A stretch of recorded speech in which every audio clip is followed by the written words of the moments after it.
आर्यन छत्तीसगढ़िया भैया। गुपचुप में मजा नहीं है, गुपचुप में मजा नहीं है, गुपचुप में मजा नहीं है, गुपचुप में मजा नहीं है। पिज्जा पिज्जा या चाउमीन में हो जाही का पेट खराब रे। गुपचुप में मजा नहीं है, गुपचुप में मजा नहीं है, गुपचुप में मजा नहीं है, गुपचुप में मजा नहीं है।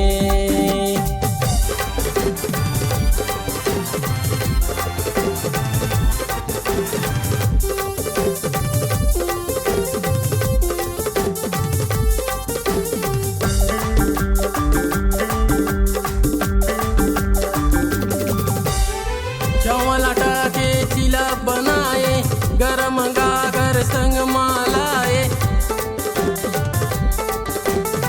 चावल आटा के चिला बनाए, गरम गागर संग मालाए। खाए बर मन है बेताब रे।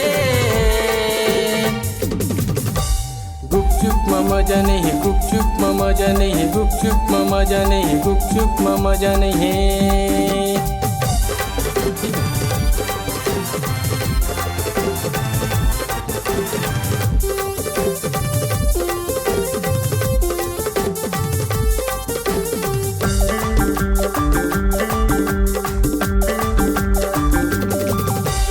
हिम्मत करके तैहा बता दे, हमारे शादी के मुहर लगा दे। हिम्मत करके तैहा बता दे, हमारे शादी के मुहर लगा दे।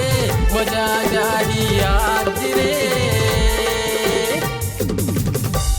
गुपचुप में मजा नहीं है, गुपचुप में मजा नहीं है, गुपचुप में मजा नहीं है, गुपचुप में मजा नहीं है, गुपचुप में मजा नहीं है, गुपचुप में मजा नहीं है, गुपचुप में मजा नहीं है, गुपचुप में मजा नहीं है।